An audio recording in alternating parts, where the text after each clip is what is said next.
Nous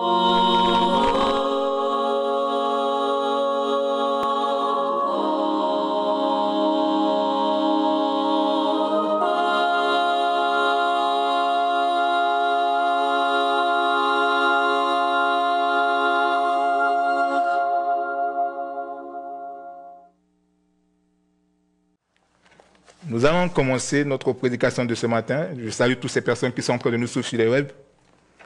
Le thème de ce matin, c'est un thème spécial. Tel il est, tel nous sommes. Amen. On a l'habitude des fois de le dire, tel il est, tel nous sommes. Et nous allons voir ça aujourd'hui dans la parole de Dieu, par la grâce de Dieu. Je vais vous expliquer certaines choses que Dieu m'a données concernant ce verset. Je crois que ça va donc t'amener à voir Dieu autrement, ça va donc t'amener à comprendre, à connaître qui toi tu es en tant que chrétien, en tant que chrétienne dans le corps du Christ. Amen. Nous allons prendre nos Bibles dans le livre de 1 Jean, chapitre 4, verset 17. 1 Jean, chapitre 4, verset 17. Nous allons honorer la parole, s'il vous plaît, mesdames et messieurs. Honorons la parole. 1 Jean, l'épître de Jean, 1 Jean, chapitre 4, le verset 17. Je lis la parole au nom de Jésus.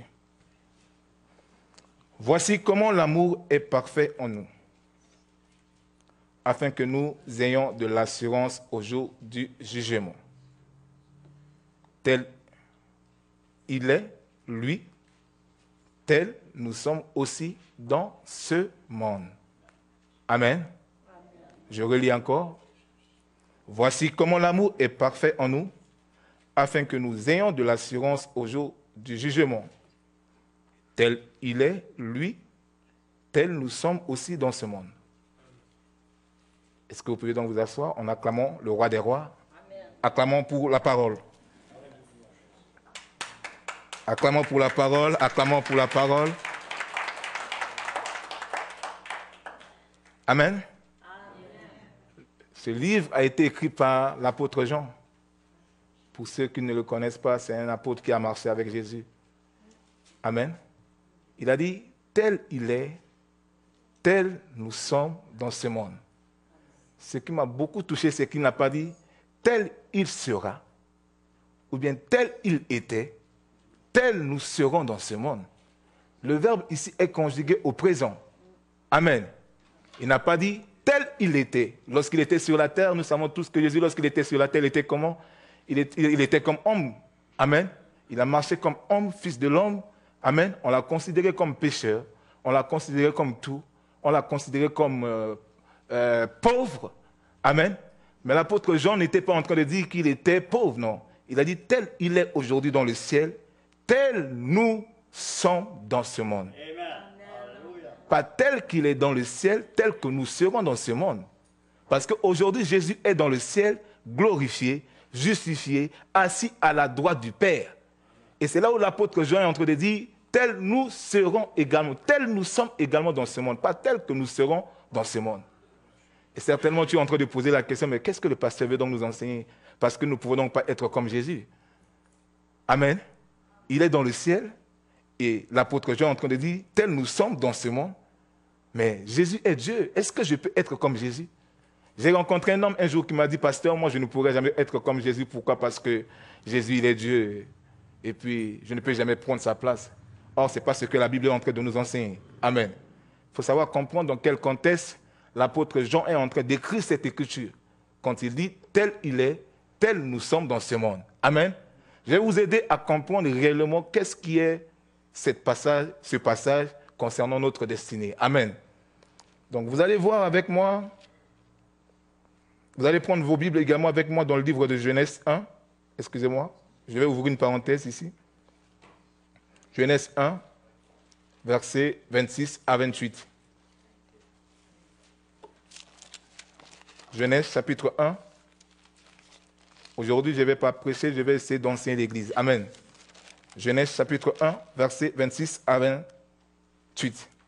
Dieu dit, faisons l'homme à notre image, selon notre ressemblance, pour qu'il domine sur les poissons de la mer, sur les oiseaux du ciel, sur le bétail, sur toute la terre et sur tous les reptiles qui rampent sur la terre. Dieu créa l'homme à son image, il le créa à l'image de Dieu. Hommes et femmes, il les créa. Dieu les bénit et Dieu leur dit, soyez féconds, multipliez-vous, remplissez la terre, soumettez-la, dans d'autres versions on dit assujettissez, dominez sur les poissons de la mer, sur les oiseaux du ciel et sur tout animal qui rampe sur la terre. Amen. Nous allons prendre encore un autre passage dans le livre de Genèse, chapitre 9, verset 1. Vous allez comprendre avec moi quelque chose. Genèse 9, verset 1. Genèse 9, verset 1. La Bible dit, Dieu bénit Noé, ainsi que tous ses fils, et leur dit, soyez féconds, multipliez-vous et remplissez la terre. Amen. Dans Jean 1, verset 28, la Bible dit, soyez féconds, multipliez-vous, remplissez la terre, assujettissez-la et dominez sur les poissons. Là, c'est dans Jean 1, verset 28. Mais maintenant, nous allons dans Genèse 9, verset 1. La Bible dit, soyez féconds, multipliez-vous et remplissez la terre. En tant que des intellectuels, ça doit quand même vous pousser à comprendre qu'il y a quelque chose qui ne va pas dans ce deux versets. Il y a le mot, il y a le verbe dominer et il y a le verbe assujettir qui ont fait quoi? Qui ont disparu dans Genèse chapitre 9, verset 1. Amen. Donc Dieu, lorsqu'il t'a créé à son image, il t'a créé à sa ressemblance, il t'a positionné dans le jardin d'Éden pour un but. Mais lorsque l'homme avait péché, lorsque le premier homme qui était Adam avait péché, nous connaissons tous l'histoire d'Adam. Amen. Lorsqu'il avait péché, l'homme avait perdu sa position de dominer. L'homme avait perdu sa position d'assujettir. Amen. Il a perdu parce que lorsque l'homme a été créé par l'image de Dieu, l'objectif de Dieu était que l'homme domine sur les poissons, pas que l'homme domine sur les humains, pas que l'homme puisse assujettir son frère, pas que l'homme puisse assujettir sa sœur. L'objectif de Dieu lorsqu'il a créé l'homme est que l'homme puisse remplir la terre, et que l'homme puisse assujettir la terre, et que l'homme domine sur les poissons, les reptiles. C'est l'homme même qui a donné aux animaux, les lions. C'est l'homme qui a nommé lion, lion. C'est l'homme qui a nommé le chat, chat. C'est l'homme qui a donné au chien le nom de chien. Mais lorsque l'homme avait perdu sa position, l'homme qui était créé à l'image de Dieu et à sa ressemblance a commencé à avoir peur des animaux. Et nous allons voir dans Genèse chapitre 9, verset 1, que l'homme va perdre quelque chose lorsque Dieu va bénir Noé. Nous connaissons tous l'histoire de Noé après le déluge, parce que Dieu avait détruit la terre. Amen. Ça, c'est juste une parenthèse que j'ouvre. Ce n'est pas ma prédication. Je suis en train de vous montrer quelque chose avant de rentrer dans ma prédication. Amen. Donc l'homme, lorsqu'il avait péché dans le jardin d'Éden, Dieu l'a chassé. Dieu a chassé Adam, il a chassé Ève. Et Adam et Ève ont eu des enfants. Ils ont eu Caïn, ils ont eu Abel. Et leurs descendants, la descendance de Caïn, jusqu'à arriver au Noé, là, quand vous lisez le livre de Genèse 1 jusqu'à Genèse 9, vous allez comprendre avec moi cette histoire. C'est une prédication, je ne peux non pas rentrer dans les détails. Alléluia. Vous allez comprendre que les hommes ont commencé à coucher entre hommes et hommes, femmes et femmes. Vraiment, les hommes étaient contre la volonté de Dieu. Dieu était dans la colère. Et c'est là où Dieu a décidé de détruire la terre. Et lorsque Dieu avait détruit la terre, tellement qu'il est amour, tellement qu'il aime les humains, il était encore reparti vers l'homme. Pourquoi? Parce que Noé, à l'époque, était le seul homme qui était intègre. Le seul homme qui était juste devant Dieu. Toutes ces personnes qui étaient autour de Noé marchaient par rapport aux convoitises de ce siècle qui était à l'époque. Ils faisaient des choses par habitude. Parce que les autres sont en train de marcher à gauche, moi aussi je marche à gauche. Parce que les autres sont en train de coucher avec les animaux, moi aussi je couche avec les animaux. Amen. Et Dieu était dans la colère. La prédication d'aujourd'hui, c'est pour vous ramener dans les voies du Seigneur. Est-ce que vous êtes avec moi? Amen. Et Dieu était en colère. Dieu a fait quoi? Dieu a détruit la terre avec l'histoire de déluge que nous connaissons tous. Et lorsque Dieu était revenu voir l'homme qu'il a créé à son image, l'homme qu'il a créé à sa ressemblance, qui était Noé, parce que Noé était le seul survivant. Lui, sa femme, ses enfants. Amen.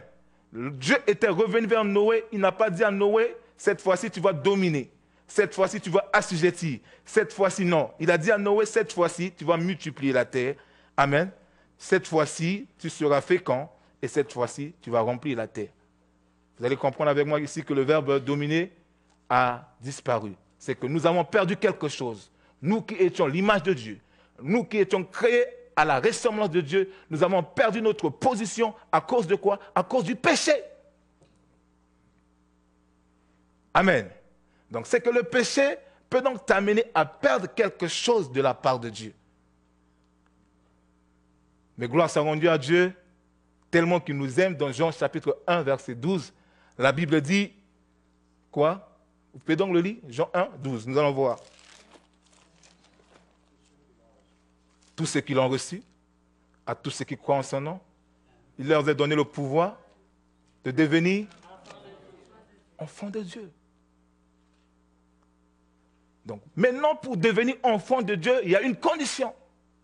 Or, à l'époque, il n'y avait pas de condition. Lorsque Dieu t'a créé, lorsque Dieu m'a créé, lorsque Dieu a créé notre grand-père qui était Adam et Ève, il n'y avait pas de condition. Mais vous voyez maintenant qu'ici, il y a une condition. Mais à tous ceux qui l'ont reçu, à ceux qui croient en son nom, elle a donné le pouvoir de devenir enfants de Dieu, lesquels sont nés non du sang, ni de la volonté de la chair, ni de la volonté de l'homme, mais de Dieu.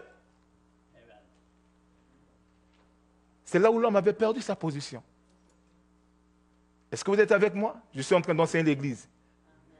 Donc, pour devenir enfant de Dieu, il faut accepter Jésus. Il faut croire en son nom. C'est là où tu vas retrouver ta position initiale que tu avais perdue dans le jardin d'Éden. Quand l'apôtre Jean était en train de dire tel qu'il est, donc pour devenir comme Christ, la première des choses, c'est de naître de nouveau. Après la nouvelle naissance, c'est quoi?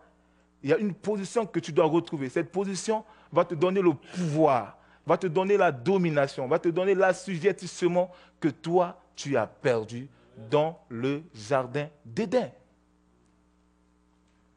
Aujourd'hui, beaucoup des enfants de Dieu pleurent. Aujourd'hui, beaucoup des enfants de Dieu sont en train de errer de gauche à droite. Pourquoi? Parce qu'ils ne connaissent pas leur vraie identité.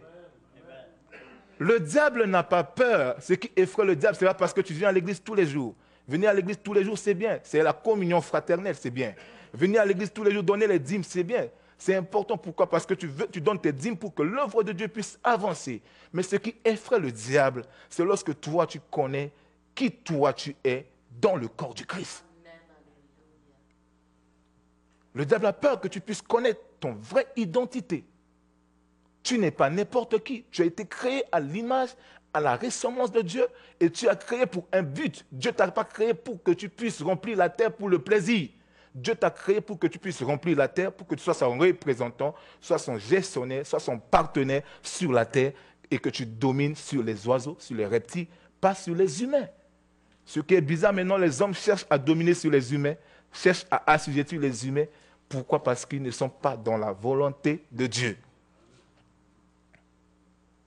Amen. Est-ce que vous êtes avec moi? Amen. Et la Bible dit ici, pour devenir enfant de Dieu, pour avoir le pouvoir, pour avoir la domination, pour avoir l'assujettissement que nous avons perdu dans le jardin d'Éden, nous devons accepter Jésus comme Seigneur et Sauveur. À tous ceux qui l'ont reçu, à tous ceux qui croient en son nom, il leur a donné le pouvoir de devenir enfant de Dieu. C'est que tu as le pouvoir. C'est que tu as la puissance. Aujourd'hui, tu as peur des démons parce que tu ne connais pas qui toi tu es. Aujourd'hui, tu as peur des sorciers. Tu as peur des esprits mauvais parce que tu ne sais pas ce que toi tu es dans le Seigneur. Si tu connais réellement ton identité, tu connais réellement ta place dans le corps du Christ, ce n'est pas à toi d'avoir peur du diable. Ce n'est pas à toi d'avoir peur des démons, mais c'est aux démons d'avoir peur de toi. Pourquoi? Parce que tu es né de nouveau. Alléluia. Les démons ont peur de nous. Le diable a peur de toi. Voilà pourquoi la Bible dit, faute de connaissance, mon peuple périt. Le peuple de Dieu ne va pas périr parce qu'il ne prie pas, non. Le peuple de Dieu périt lorsqu'il leur manque la connaissance sur leur vraie valeur, sur leur position initiale dans le corps du Christ. Tu dois connaître qui tu es, madame. Tu dois connaître qui tu es, monsieur. Lorsque tu acceptes Jésus comme Seigneur et Sauveur, il faut savoir avec moi que tu n'es pas n'importe qui. Tu es l'image, tu es la ressemblance de Dieu. Et lorsque vous connaissez votre position, vous avez maintenant le droit d'exercer dans la même dimension que Christ. Pourquoi? Parce que tel qu'il est, tel que nous sommes. Amen. Est-ce que ça passe? Et ce texte nous parle de deux choses. Il nous parle de notre nouvelle nature. Pourquoi? Parce que nous croyons que par la foi en Jésus, nous sommes nés de nouveau. Alléluia. Non par la chair, ni par le sang. Et nous croyons également qu'en attachant à cette nouvelle nature-là, nous allons retrouver notre position. Parce que si nous retrouvons notre position, nous allons bénéficier, alléluia, des droits qui sont attachés à cette position-là. Dans l'alliance que nous avons avec notre Dieu, il n'y a pas seulement le devoir, non. Il y a le droit et il y a le devoir dans cette alliance. Donc si toi tu acceptes Jésus, tu as le droit de bénéficier également, alléluia, alléluia, tu as le droit de bénéficier également aux bénéfices qui sont attachés à ta position en tant que chrétien dans le corps du Christ. Ces bénéfices ne sont pas pour ceux qui sont dans le monde. Ces bénéfices sont pour toi. Ces bénéfices sont pour moi. Et ces bénéfices sont pour nous. Pourquoi? Parce que nous l'avons accepté comme Seigneur et Sauveur. Enfant de Dieu, arrêtons de marcher la tête courbée. Dieu t'a donné une position. Dans ce monde, tu es l'image de Dieu. Dans ce monde, tu es la ressemblance de Dieu. Pourquoi? Parce qu'il a dit, tel il est, tel nous sommes. Pas tel qu'il était, pas tel qu'il sera. Non. Tel qu'il est, tel que nous sommes, pas où, mais dans ce monde. Nous n'allons pas seulement régner dans le ciel, parce qu'aujourd'hui, beaucoup de chrétiens pensent que nous allons seulement régner le jour où nous serons dans le ciel. Nous devons commencer à régner avec Christ ici sur la terre avant d'aller dans le ciel. Parce que nous avons accepté celui qui est mort pour nous à la croix de Golgotha. Amen. Alléluia. Nous allons prendre le Bible dans 1 Corinthiens 6, versets 1 à 2. 1 Corinthiens 6, versets 1 à 2.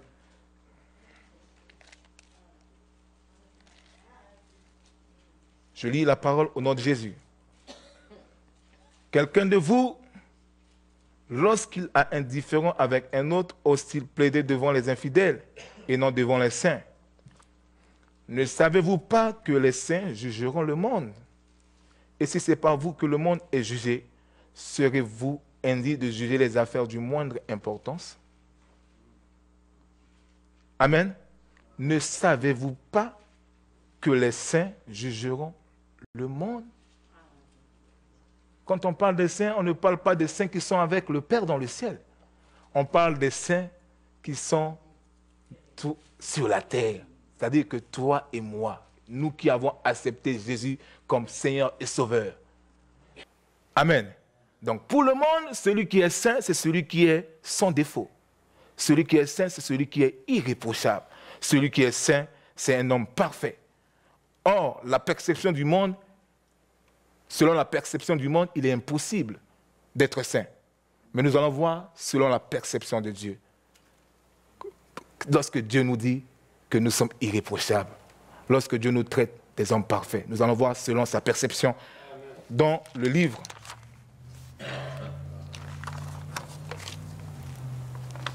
de 1 roi,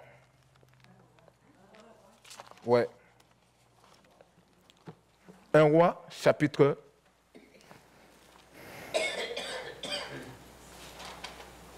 14, verset 8.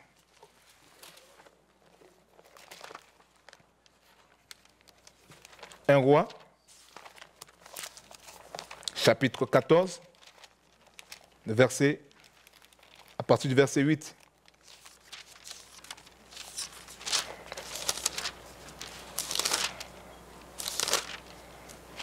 1 Roi 14, verset 8. Je lis la parole au nom de Jésus. J'ai arraché le royaume à la maison de David et je t'ai donné. Mais tu n'as pas été comme mon serviteur David, qui a gardé mes commandements et qui s'est rallié à moi de tout son cœur pour ne faire que ce qui est droit à mes yeux. Amen. J'ai arraché le royaume de la maison de David et je te l'ai donné.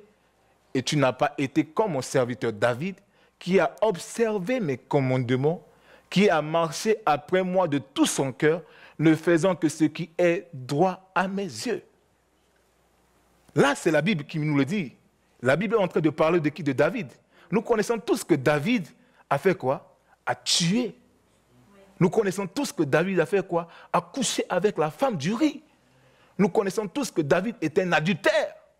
Selon les hommes, c'est impossible que Dieu puisse dire à David qu'il est saint, qu'il est irréprochable, qu'il a marché selon ses commandements, qu'il a observé selon ses commandements, qu'il a marché dans la droiture. Selon les hommes, c'est impossible. Amen. Je ne suis pas en train de mettre l'accent sur le péché. Je sais que dans cette église, nous connaissons tous l'importance que nous donnons à la sanctification. Amen. Amen. Et je sais que tu aimes la sanctification. Mais je suis en train de t'amener à comprendre une chose, que Dieu est en train de te considérer comme un saint, pas comme toi tu es en train de le voir. Amen. La Bible dit que mon serviteur David a observé mes commandements, il a marché après moi de tout son cœur, ne faisant que ce qui est droit à mes yeux.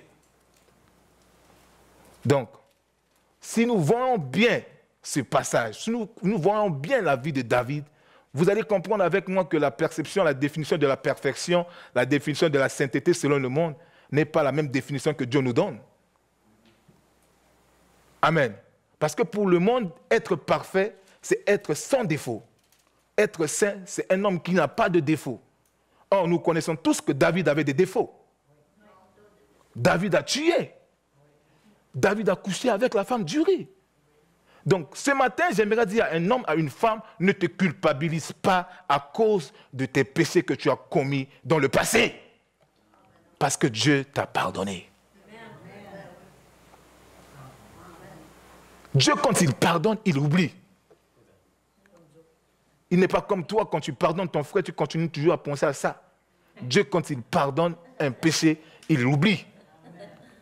Les hommes continuent toujours à regarder David comme un homme qui avait tué, un homme qui avait couché avec la femme d'Uri, un homme qui a fait beaucoup de dégâts dans la Bible.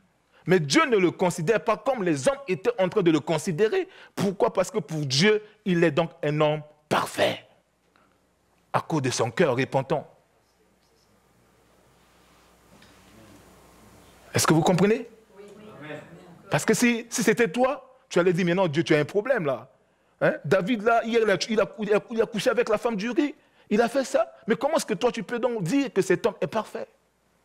Comment est-ce que toi, Dieu, tu peux donc dire que cet homme est saint? Dieu l'a considéré comme saint. Voilà pourquoi tu dois comprendre que tu es saint. Amen. Vous allez comprendre avec moi la perception de Dieu concernant le mot irréprochable tout à l'heure. Lorsque Dieu nous considère comme des hommes irréprochables, comme des hommes saints, vous allez le comprendre à travers de cette prédication. Amen. Et puis, nous savons tous que c'était dans l'Ancien Testament. David a vécu dans l'Ancien Testament. Et dans l'Ancien Testament, quand tu commets un péché, qu'est-ce que Dieu fait? Dieu descend dans sa colère, il te tue. Mais malgré tout ça, Dieu l'a considéré comme saint, à cause de l'état de son cœur. Un homme qui avait un cœur repentant. Alléluia. Philippiens chapitre 1, verset 9. Philippiens 1, verset 9.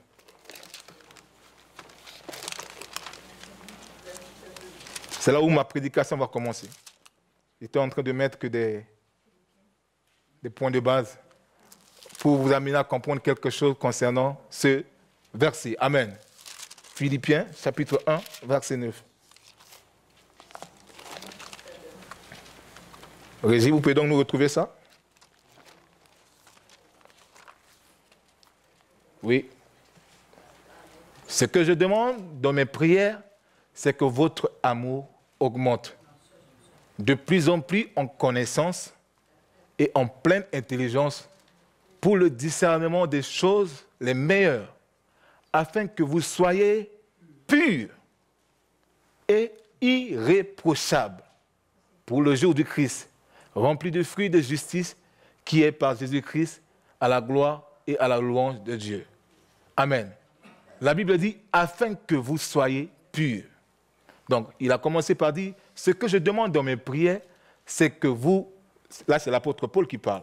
C'est que votre amour augmente de plus en plus en connaissance et en pleine intelligence pour le discernement des choses les meilleures, afin que, quand il y a afin que là, cela prouve qu'il y a une condition, afin que vous soyez purs et irréprochables pour le jour du Christ. Amen. En réalité, Dieu a sa définition par rapport à la perfection. Amen. Pour Dieu, la perfection, c'est celui qui travaille son amour et qui augmente dans son amour. Le monde a sa définition par rapport à la perfection, à un homme parfait, un homme qui est saint. Pour le monde, un homme qui est parfait, un homme qui est saint, c'est un homme qui n'a pas de défaut. Mais Dieu a sa définition également par rapport à un homme parfait, un homme qui travaille son amour et qui cherche à faire quoi? À avancer dans son amour. Voilà pourquoi l'apôtre Paul a dit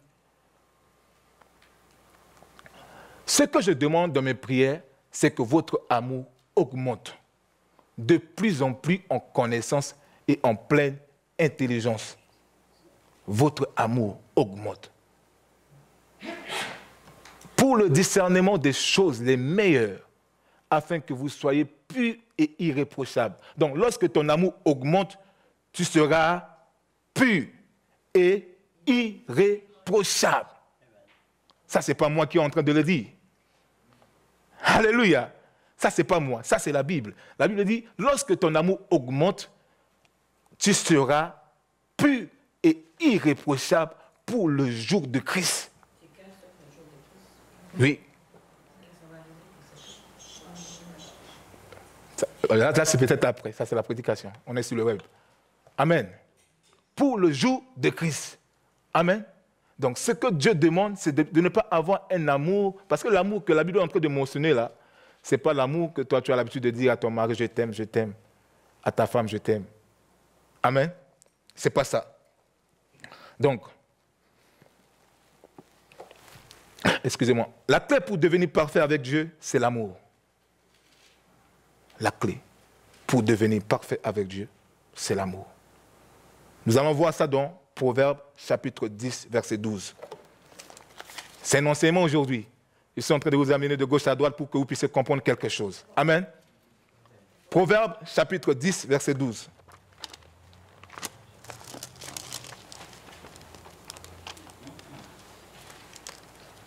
À la fin de ma prédication, vous allez comprendre de quoi je suis en train d'enseigner. Proverbes chapitre 10, verset 12. La haine excite des querelles, mais l'amour couvre toutes les fautes. Vous comprenez pourquoi Dieu n'a pas regardé aux fautes et aux péchés de David? Parce que l'amour couvre une multitude de fautes. Quand tu aimes quelqu'un, tu ne regardes pas ses défauts. Et David faisait partie des hommes et des femmes qui aimaient Dieu de tout son cœur, de toute son âme, de toute sa force. Ce n'est pas moi qui est en train de le dire. La Bible dit, l'amour couvre toutes les fautes. Quand un homme aime une femme, tel que monsieur, notre pasteur est avec sa femme, peu importe les défauts de sa femme, même si aujourd'hui je viens dire à monsieur Lévesque, à monsieur Adéoda que j'ai vu ta femme avec un homme là-bas, tellement qu'il aime beaucoup sa femme, il va dire que non, ma femme, même si tu viens de commettre des bêtises, je t'aime toujours. C'est l'amour qui va donc le pousser à pardonner sa femme. Et quand on n'aime pas, on ne peut pas pardonner. C'est quand on aime qu'on pardonne. Tu ne peux donc pas pardonner une personne que tu n'aimes pas. Tu pardonnes lorsque tu aimes. Raison pour laquelle la Bible dit que l'amour couvre une multitude de fautes. Et quand la Bible parle de l'amour, ce n'est pas l'amour de je t'aime. Non, non, non. Aujourd'hui, je peux donc te dire je t'aime, mais dans mon cœur, je ne t'aime pas. Dans mon cœur, je te hais. C'est ce que nous voyons deux fois. Alléluia. Dans mon cœur, c'est le contraire. Dieu veut que tu puisses avoir un amour. Pas un amour conditionnel, mais un amour inconditionnel. Je suis venu t'apporter la clé de la perfection selon Dieu. La clé de la perfection selon Dieu est que toi, tu puisses avoir un amour inconditionnel. Parce que selon le monde, quand je donne quelque chose à la main droite, la main gauche doit savoir.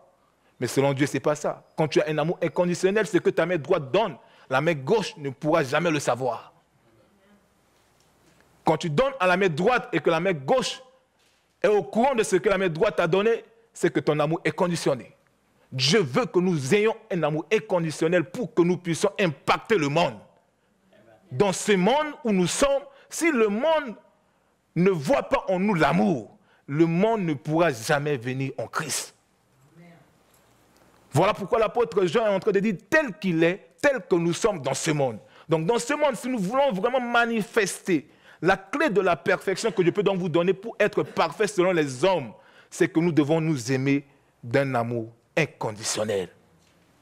Si le monde voit en nous l'amour, on ne va même pas les évangéliser. Mais l'amour qui est entre nous va donc les pousser à faire quoi? À dire que non, je vais là-bas. Pourquoi? Parce que Christ est avec ces personnes.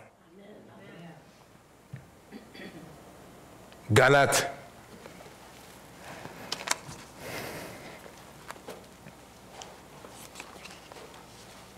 Chapitre 5, verset 22.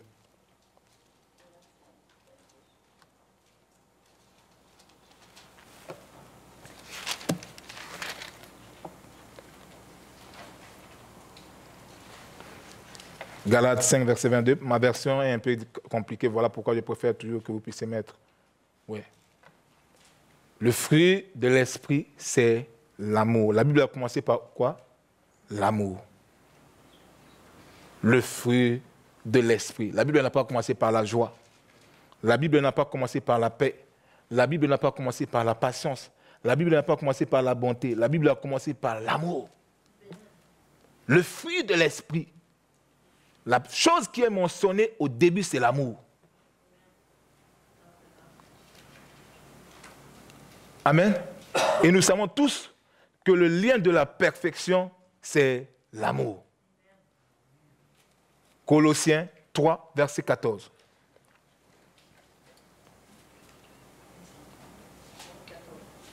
Colossiens 3, verset 14. Régie, Colossiens 3, 14. Aujourd'hui, c'est un enseignement. Alléluia. Le lien de la perfection. Colossiens 3, verset 14. Vous allez voir ça.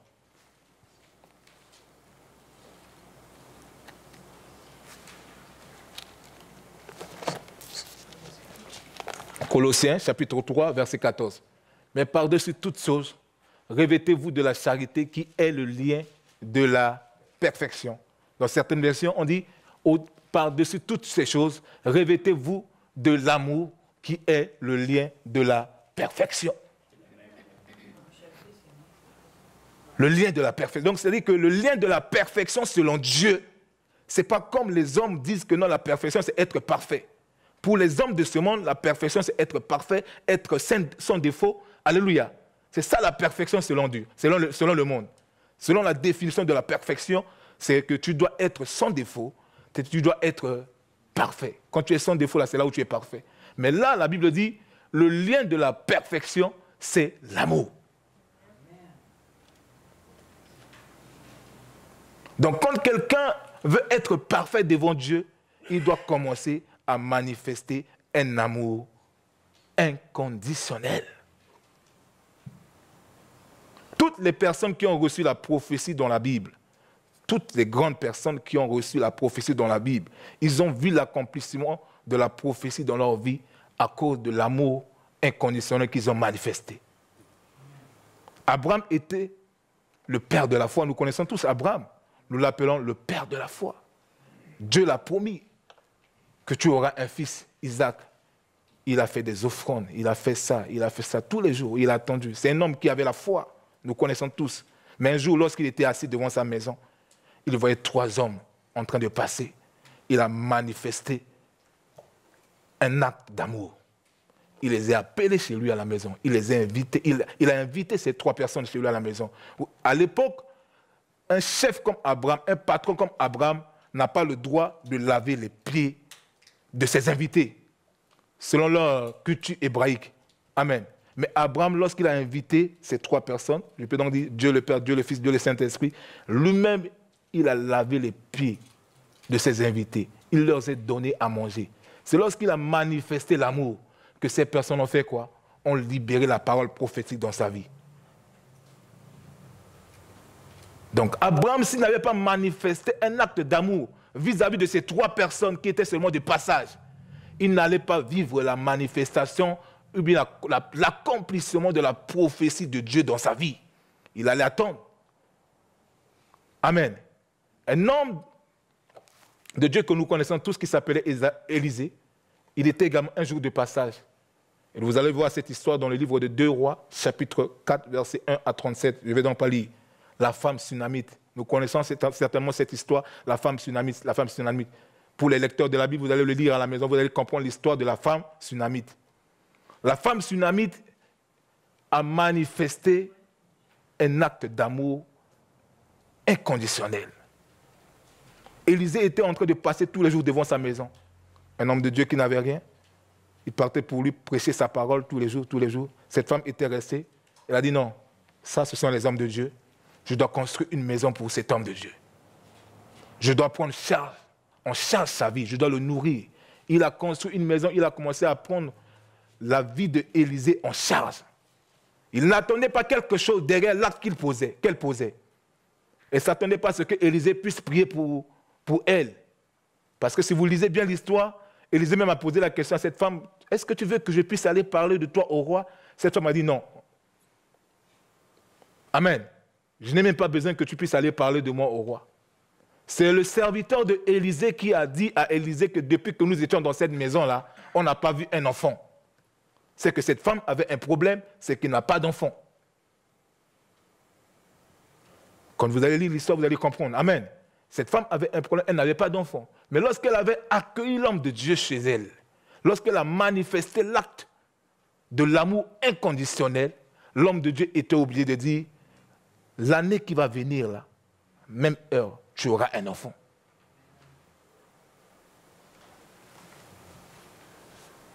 Amen. Elle n'a pas construit la maison là pour dire, bon, comme c'est un homme de Dieu, je vais le loger chez moi, il va commencer à prier pour moi, il va commencer à faire ça. Elle a posé un acte prophétique, un acte d'amour qui était inconditionnel. Et cet acte a fait quoi? A poussé les hommes de Dieu à prier pour lui. Et Dieu était obligé de faire quoi? De la bénir. L'Église, si nous voulons que l'Église puisse aller de l'avant, si nous voulons impacter Montjoly, si nous voulons vraiment que le monde puisse voir en nous les liens de la perfection, nous devons commencer à partir d'aujourd'hui à nous aimer les uns les autres d'un amour véritable. Pas d'un amour avec hypocrisie. 1 Corinthiens chapitre 13. Je vais descendre bientôt. 1 Corinthiens chapitre 13. À partir du verset 1. 1 Corinthiens 13, verset 1. 1 Corinthiens chapitre 13, verset 1.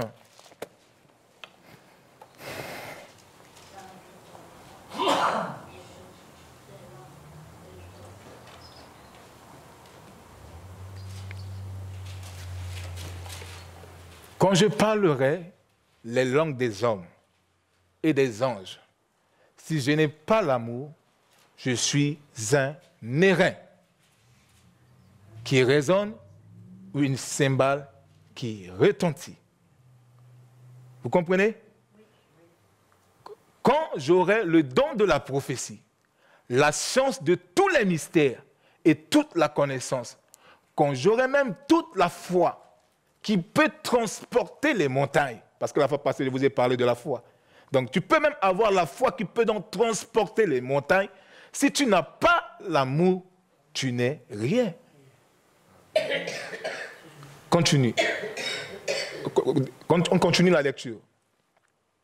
Et quand je distribuerai tous mes biens pour la nourriture des pauvres, quand je livrerai même mon corps pour être brûlé, si je n'ai pas l'amour, cela ne me sert de rien. C'est-à-dire qu'il y a des gens, des fois, qui viennent à l'église, qui disent, je vais donner mon dîme, qui donnent des fois leur dîme par orgueil, pour prouver aux hommes que j'ai de l'argent. Parce que tu peux donc partager quelque chose à quelqu'un sans avoir en toi un cœur d'amour. Et c'est ce que la Bible est en train de nous dire. Quand je distribuerai tous mes biens pour la nourriture des pauvres, quand je livrerai même mon corps pour être brûlé, si je n'ai pas l'amour, cela ne me sert de rien. La charité est patiente.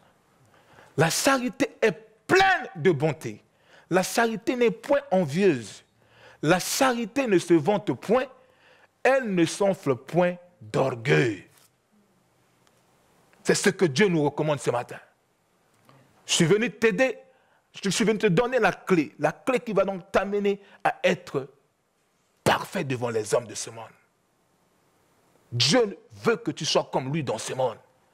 Que tu n'aies pas un amour qui est conditionné. Pourquoi? Parce que l'amour n'a pas de condition. C'est un enseignement. Est-ce que ça passe? Amen. Si ça passe, balancez la main là. Moi, quand j'enseigne, je veux que vous soyez avec moi. L'amour, c'est ça. Donc, si moi je dis que je t'aime, l'amour, selon Dieu, c'est pas une sensation. Parce qu'il y a des gens qui disent des fois que non, je n'ai pas encore ressenti l'envie de pardonner. Je vais le pardonner le jour que je vais ressentir. L'amour n'est pas une sensation. Selon Dieu, l'amour, c'est un commandement. Tu aimeras le Seigneur ton Dieu de tout ton cœur, de toute ton âme, de toute ta force. Tu aimeras ton prochain comme toi-même. C'est un commandement. Ce n'est pas une sensation. Vous avez l'habitude de rouler des fois avec vos voitures. Quand vous arrivez devant le feu rouge, qu'est-ce que vous faites? Tu n'as même pas besoin qu'on puisse te dire arrête-toi. Dès que tu vois le feu rouge, feu orange, tu as oublié de faire quoi? De t'arrêter. Stop. Et si maintenant tu vois le feu rouge, tu brûles le feu, tu continues. Lorsqu'un policier arrive, tu vas dire au policier que non, j'étais pas de bonne humeur, voilà pourquoi j'ai dépassé ça. Ça ne fonctionne pas. Le policier va donc te retirer des points. J'espère. Et c'est comme ça des fois avec Dieu. Devant l'amour, on n'a pas à se justifier. L'amour ne se justifie pas. Quand tu as l'amour, là, tu n'as même pas besoin de dire que non, le frère là, je ne le pardonne pas parce que je n'ai pas encore ressenti ça. Là, c'est la sensation. Quand quelqu'un veut donc ressentir quelque chose avant de le manifester, non, c'est la sensation. Mais quand on aime, on n'a même pas besoin de ressentir. Vous comprenez? Quand j'aime monsieur Normand, je n'ai pas besoin de dire, bon, je n'ai pas encore ressenti, je n'ai pas encore ressenti. C'est un commandement que Dieu nous donne, l'amour. Nous devons nous aimer les uns les autres. C'est comme ça que le monde verra que nous sommes ses disciples et c'est comme ça que le monde viendra à notre Seigneur. Amen. S'il n'y a pas l'amour, le monde ne pourra jamais reconnaître que nous sommes les disciples de Christ. Raison pour laquelle l'apôtre Jean était en train de dire, tel qu'il est, tel que nous sommes dans ce monde. Dieu t'a aimé même lorsque tu étais pécheur.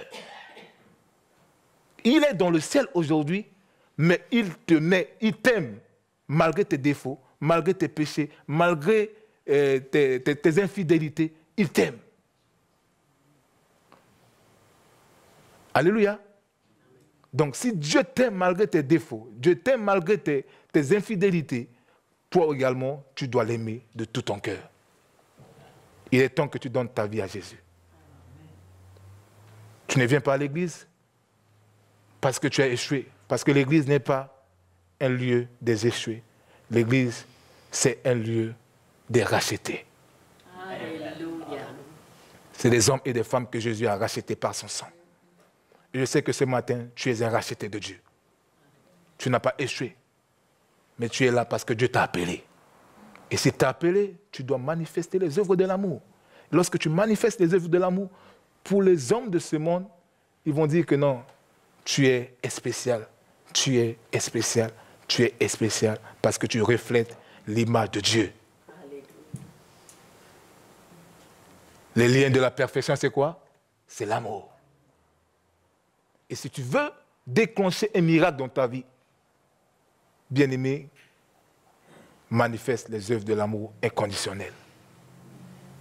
C'est la clé que je suis venu vous donner ce matin. C'est la clé que je suis venu nous donner ce matin.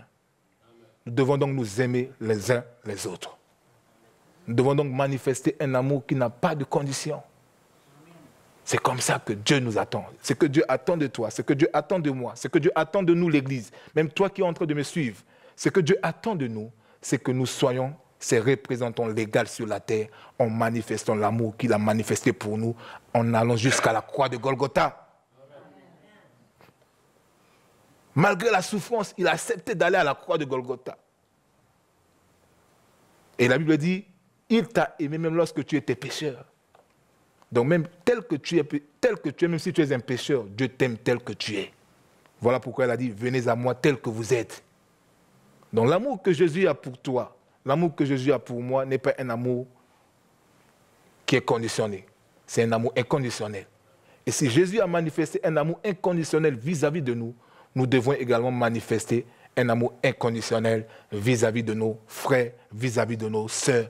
C'est comme ça que nous serons réellement comme Jésus, tel qu'il est, tel que nous sommes. Tu es sa ressemblance. Tu avais perdu ta position, il t'a donné ta position. Mais maintenant, cherche à devenir comme lui. J'avais commencé à vous dire, à vous expliquer certaines choses, avant de rentrer dans le vif de mon sujet, que vous avez perdu votre position à cause du péché. Mais malgré que vous avez perdu votre position, il était parti à la croix, il vous a racheté par son sang, il a fait de vous aujourd'hui un peuple saint, une sacerdoce royale, un royaume de sacrificateurs, pour que vous puissiez servir. Pas selon la volonté des hommes, mais selon sa volonté. Vous devez l'aimer de tout votre cœur. Et je vais descendre par ce verset, Marc 13, verset 30. C'est par là que je vais clôturer.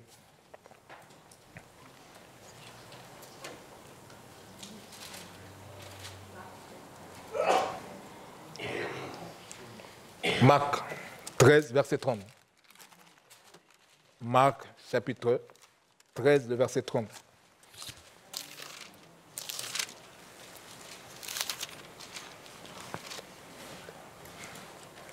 Marc, chapitre 13, verset 30. Ma version est un peu compliquée, donc je préfère que vous puissiez mettre ça pour l'Église. On va clôturer par là.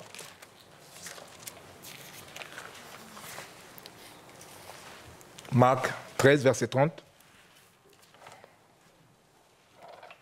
Matthieu, Marc. Merci.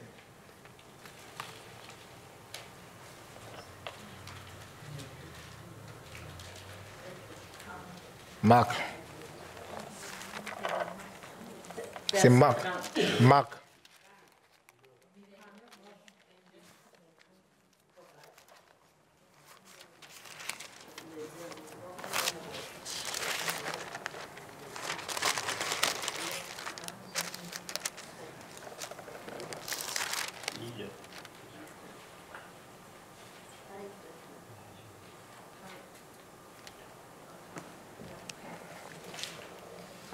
Voilà.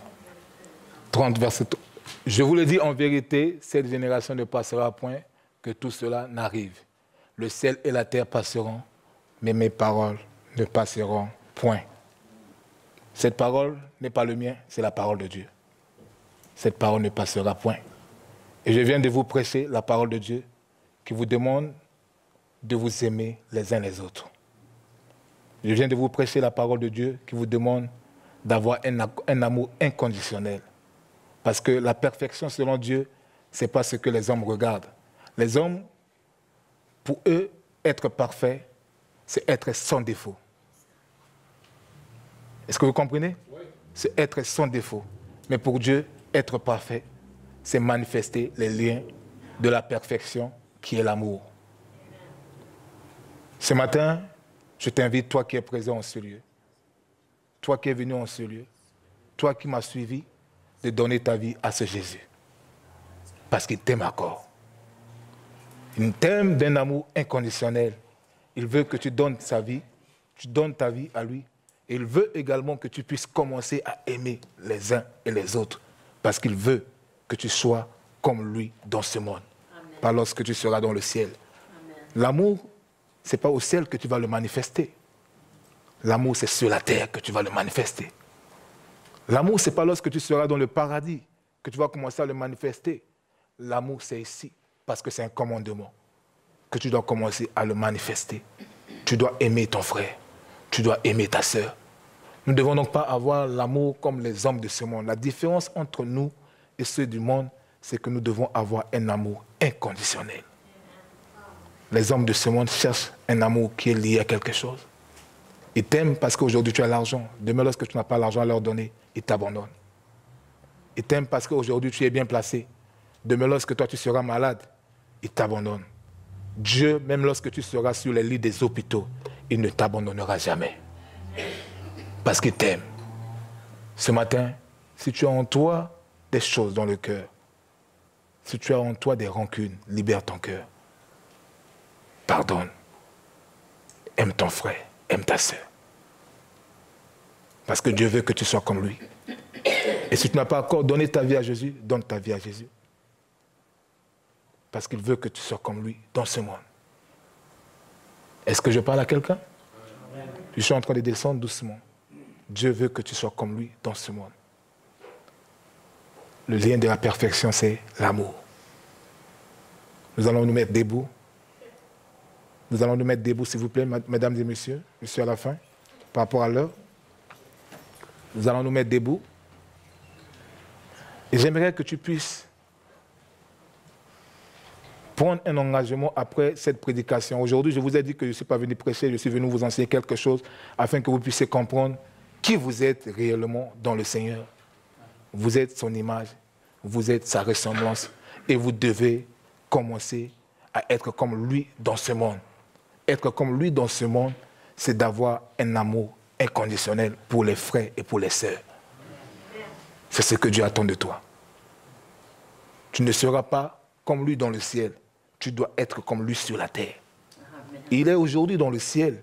Il t'aime d'un amour inconditionnel. Toi aussi sur la terre, dans ce monde, tu dois aimer ton frère, tu dois aimer ta sœur d'un amour inconditionnel. Et si tu as des rancunes, si tu as des choses dans ton cœur, tu vas tenir ton cœur. Tu vas dire, Seigneur, mon cœur est rempli de la haine. Mon cœur est rempli des rancunes. Je n'ai jamais aimé les hommes comme tu me l'as demandé. Aujourd'hui, je prends la décision de libérer mon cœur. Je prends la décision de commencer à aimer les hommes. Aide-moi à devenir comme toi dans ce monde. Je veux refléter ton image. Je veux être comme toi dans ce monde. Tiens ton cœur.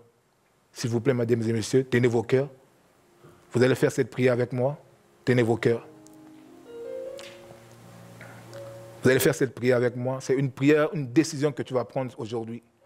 Une décision de commencer à aimer. Une décision de commencer à pardonner. Parce que quand on aime, on pardonne. Une décision de commencer à refléter la gloire de Jésus. À être réellement comme Christ dans ce monde. Si nous voulons que l'Église, nous voulons que Montjoly soit impacté par la lumière de vie, nous devons commencer à manifester l'amour inconditionnel parmi nous. Et tu vas dire, Seigneur, change mon cœur de haine, mon cœur de jalousie, mon cœur de rancune. Tiens ton cœur, parce que tout se trouve dans ton cœur. La rancune, la haine que tu manifestes des fois vis-à-vis de tes sœurs, vis-à-vis de tes frères, se trouve dans ton cœur. Et si dans ton cœur, il n'y a pas ces choses, prie pour les autres qui sont encore dans ce monde. Dis, Seigneur, ce matin, j'ai écouté ta parole. Change mon cœur. Je prends la décision. Et si tu as une personne que tu ne parles pas dans ton quartier, ton voisin, ta voisine, c'est le temps que tu puisses prendre la décision d'aller la pardonner. Parce que l'amour, c'est un commandement. Tu n'as pas le droit de me dire aujourd'hui, pasteur, je n'ai pas encore ressenti ça. Je n'ai pas encore ressenti l'envie de la pardonner. C'est un commandement, c'est aujourd'hui. La Bible dit, quand vous entendez ma voix, non dire si ce n'est pas votre cœur. Si Dieu te parle aujourd'hui, c'est que Dieu veut aujourd'hui que tu puisses prendre la décision de pardonner cette personne et de commencer à l'aimer. Tu vas faire cette prière avec moi. Dis, Seigneur Jésus, J'ai écouté ta parole. Et je veux être comme toi. Dans ce monde. Dans ce monde. Donne-moi la force d'aimer mes ennemis. Donne-moi la force de pardonner mes ennemis. Donne-moi la force d'être comme toi dans ce monde. Au nom de Jésus. Amen.